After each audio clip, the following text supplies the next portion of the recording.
Hello student, this is me Hina Shahid. Welcome to my channel. In this topic we will learn about the time, hours, minutes and seconds, how to read the clock, what are the 24 hours clock and what is 12 hours clock, what is AM and what is PM. In this topic we will learn completely about the time. Now the definition of time. Time can be defined as the ongoing and continuous sequence of events that occur in sessions from past through the present to the future. वक्त की वजाहत को माजी से लेकर मुस्तकबिल तक होने वाले वाक़यात के जारी और सारी के तौर पर एक्सप्लेन किया जा सकता है। जैसे फॉर एग्ज़ाम्पल माजी में भी कोई काम हुआ है तो हम उसे टाइम में कैलकुलेट करेंगे। प्रेजेंट में अगर आपको काम हो रहा है तो उसे भी हम टाइम में कैलकुलेट करेंगे। और जब मुस्तकबिल में होने का जो भी वाक़यात होंगे तो उसे भी हम टाइम में मेजर करेंगे। यानी फॉर एग्ज़ाम्पल इस वक्त जैसे फॉर एग्ज़ाम्पल हम इस वक्त बारिश हो रही है तो हम इसे टाइमिंग्स में कैलकुलेट करेंगे और बताएंगे कि कितने बजे बारिश हो रही है और कितने बजे उसका टाइम होगा। तो ये सारी चीज़ें जो मुसलसल वाक़यात हमारी ज़िंदगी में हमारी डेली लाइफ में रूटीन में हो रहे होते हैं उन सबको हम टाइम में कैलकुलेट करते हैं। टाइम को हम सेकंड्स में, मिनट्स में एंड आवर्स में मेजर करते हैं with the help of the clocks. और उसके बाद days, weeks, month and year में हम इसे कैलकुलेट करते हैं with the help of calendar. एक दिन में 24 घंटे होते हैं।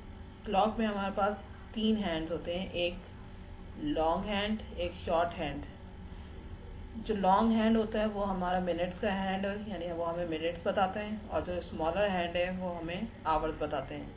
इसके अलावा एक और भी निडल होती है जो कि हमारे पास सेकंड को मेंशन करने के लिए होती है। ये मिनट्स के हिसाब से बहुत फास्ट मूव करती है और हम इस क्लॉक को रीड करने के लिए 5 का टेबल्स पढ़ते हैं।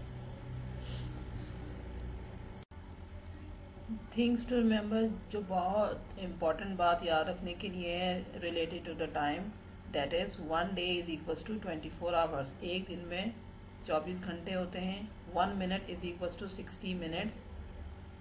1 minute is equals to 60 seconds. Half past means 30 minutes. Half past का मतलब होता है 30 मिनट्स गुजर चुके हैं। Quarter hour is equals to 15 minutes. Quarter hour का मतलब होता है 15 मिनट्स गुजर चुके हैं। 1 week is equals to 7 days. एक हफ्ते में 7 दिन होते हैं। 1 year is equals to 12 month. एक साल में 12 महीने होते हैं। 1 year is equals to 365 days. 1 year is equals to 52 weeks. एक साल में 52 वीक्स होते हैं। And the leap year is equals to 366 days. और लीप ईयर में 366 डेज होते हैं। ये सारी चीज़ें बड़ी इंपॉर्टेंट हैं जो कि आपको याद रखनी है टाइम से related. Now the next topic is clock reading, how to read a clock. There are 60 minutes in an hour, as you know very well. जैसे कि आपको मालूम है कि एक घंटे में 60 मिनट्स होते हैं। Look at the clock face on your screen. यहाँ पे आपके पास एक क्लॉक की इमेज बनी हुई है जो कि आपको मेंशन कर रही है, बता रही है कि किस तरीके से आपको क्लॉक पढ़ना है। यहाँ पे नंबरिंग हुई है। हर एक सिंगल लाइन आपको मेंशन कर रही है कि 12 के बाद जो एक लाइन है इट मीन्स डेट इज़ 1। 5 का टेबल हम क्लॉक को पढ़ने के लिए 5 का टेबल पढ़ते हैं। जब आपने की निडल एग्जैक्टली क्लॉक के जो नंबर 1 पे आ जाएगा तो उसका मतलब है कि 5 मिनट्स क्रॉस हो चुके हैं किसी भी टाइम के। जैसे फॉर एग्जाम्पल यहाँ पे इमेज है, the time on this clock is 7 minutes past 9। 9:07 हो चुके हैं। Now the another image of a clock on your screen. यहाँ पे आपके पास एक और इमेज है क्लॉक की जिसमें आपके पास टाइम को रीड करने का मेथड बताया गया है कि किस तरीके से आप क्लॉक को रीड करेंगे। यहाँ पे क्लॉक हमारे पास 4 सेक्शंस में डिवाइडेड है। राइट हैंड साइड पर जो टाइम मेंशन है 1, 2 और 3। यहाँ 1 और 2 को जब आप पे जब निडल आती है तो आप इसे पढ़ेंगे 5 पास्ट। नंबर 2 पे जब निडल होगी तो आप इसे रीड करेंगे 10 पास्ट। जब 3 पर है तो इसे कहेंगे क्वार्टर पास्ट। जब निडल 4 पर आएगी इट्स 20 पास्ट। जब 5 पे निडल आएगी इट्स 25 पास्ट। और जब 6 पर है निडल, यानी कि आपकी मिनट्स की जो हैंड है, जब वो 6 पर आएगी तो आप इसे टाइम रीड करेंगे half past. Half past means 30 minutes. जब 7 पे निडल आएगी मिनट हैंड, तो आप इसे पढ़ेंगे 25 टू। जब 8 पे निडल है इट्स 22। जब 9 पर निडल आएगी मिनट्स की हैंड, तो आप इसे रीड करेंगे इट्स क्वार्टर टू। और जब 10 पर आएगा तो इट्स 10 टू। और जब 11 पे निडल आएगी तो आप इसे कहेंगे इट्स 5 टू। और जब एग्जैक्टली 12 पर आ जाएगी निडल, तो आप इससे वो क्लॉक रीड करेंगे। जहाँ भी पास का वर्ड यूज करेंगे आप, इसका मतलब है कि इतने मिनट्स क्रॉस हो चुके हैं, यानी गुजर चुके हैं किसी भी टाइम को होने के लिए। For example 9 it's quarter past 9, it means 9:15 गुजर चुके हैं। लेकिन अगर वहाँ पे लिखा हुआ है 2, यानी TO2 यूज किया गया है वर्ड, तो इसका मतलब है कि वो टाइम अभी कंप्लीट होने में इतने मिनट्स बाकी हैं।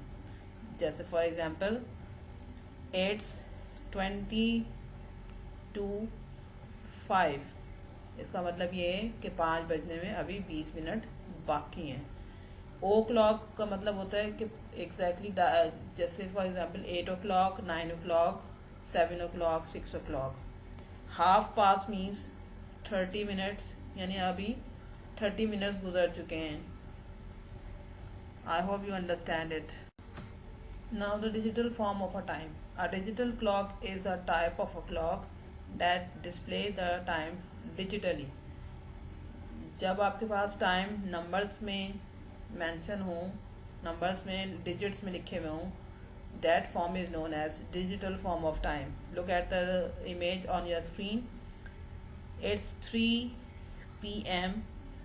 जो 3 p.m. जो लिखा हुआ है ये आपका डिजिटल फॉर्म ऑफ टाइम है। डिजिटल में आवर्स हम पहले लिखते हैं, मिनट्स को हम बाद में लिखते हैं। मॉर्निंग के टाइमिंग्स के लिए हम AM यूज़ करेंगे, आफ्टरनून, इवनिंग और नाइट के टाइमिंग्स के लिए हम PM यूज़ करेंगे। AM stands for ante meridiem and PM stands for post meridiem. रात के 12 बजे से लेकर दिन के 12 बजे तक के टाइमिंग्स के लिए हम AM यूज़ करेंगे, that is the morning time. और दिन के 12 बजे से लेकर रात के 12 बजे तक के टाइमिंग्स के लिए हम PM यूज़ करेंगे, जिसमें आफ्टरनून, इवनिंग और नाइट्स की टाइमिंग शामिल है। The 24-hour clock. In a 24-hour clock system, we express the time in 4 digits. The first 2 digits represent the hours and the last 2 digits represent the minutes. जब हम 24 hours clock में time को mention करते हैं तो शुरू के जो 2 डिजिट्स होते हैं वो आवर्स को रिप्रेजेंट करते हैं, और जो लास्ट के जो 2 डिजिट्स होते हैं वो मिनट्स को रिप्रेजेंट करते हैं। Look at the image of the clock. यहाँ पे आपके पास एक इमेज बनी हुई है जो रिप्रेजेंट कर रही है 24 आवर्स क्लॉक। अंदर जो नंबर्स लिखे हुए हैं 1 से लेकर 12 तक, उसके बाद और बाहर भी एक नंबर लिखे हुए हैं जो कि 0 से स्टार्ट हो रहे हैं और 24 तक जाएंगे। इसीलिए यहाँ पे जो 24 आवर क्लॉक के हिसाब से इमेज जो बनी हुई है उसमें आपको 1 के पास 13 नज़र आ रहा है। इट मीन्स कि 12 के बाद जब आप 24 आवर के हिसाब से टाइम लिखेंगे तो आप 1 को 13 रीड करेंगे, 2 को आप 14 रीड करेंगे, फिर 3 को आप 15। सिमिलरली इसी तरीके से आप जब 12 के पास टाइम हो जाएगा तो उसे आप 24 रीड करेंगे। 12 के हिसाब से जब आप टाइम रीड करेंगे तो 1 से लेकर 12 तक काउंट होगा, और जब आप इसे 24 आवर्स के क्लॉक के हिसाब से टाइम को लिखेंगे तो 13 से लेकर 24 तक का टाइम लिखा जाएगा। Now the 12 hour clock 12-hour clock is a time convention in which the 24 hours of the day are divided into two periods. 24 our, एक दिन में 24 घंटे होते हैं, तो 12 घंटे सुबह के हैं और 12 घंटे रात के हैं। जो सुबह के 12 आवर्स हैं उनके लिए हम AM यूज़ करेंगे, और जो रात के जो टाइमिंग्स हैं उनके लिए हम PM यूज़ करेंगे।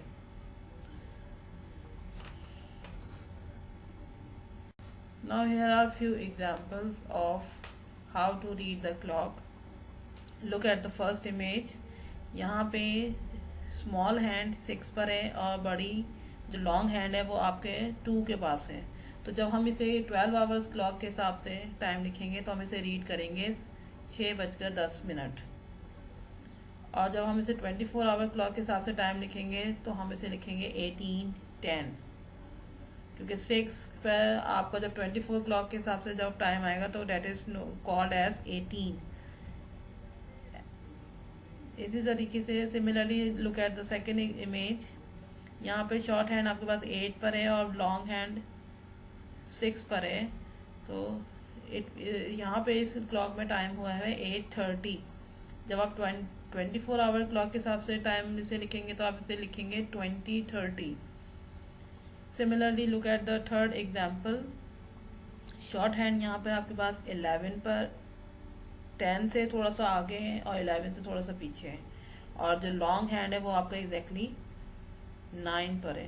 तो 12 आवर क्लॉक के हिसाब से यहाँ इस क्लॉक में टाइम है 10:45, और जब आप इसे 24 आवर क्लॉक के हिसाब से टाइम लिखेंगे तो आप लिखेंगे 22:45। 22 is hour and 45 is minutes. Here are few more examples related to the topic time. How to read the clock. Consider the first image. The time is 4:40. 4:40 हो चुके हैं और अभी 5 बजने में 20 मिनट बाकी हैं। Now move toward the next image. The time is 3:55. 3:55 हो रहे हैं और 4 बजने में 5 मिनट बाकी हैं। Now move towards the third image. The time is 2:36. 3 बजने में अभी 24 मिनट बाकी हैं। Now move towards the fourth image. The time is 6 o'clock. Now practice the questions what you have learned. Here is a image of few clocks. Mention the time here with the help of needles. Now here are few questions related to the time. यहाँ पे आपको hours missing है और कहीं पर आपको needles draw करने हैं, और फिर उन्हीं टाइम को आपने वर्डिंग्स में मेंशन करना है। I hope you will understand the topic. Now again practice few more questions related to the chapter topic time. I hope you will understand the topic time. Meet you in the next lesson. Subscribe my channel Creative Hina. Take care. Allah Hafiz.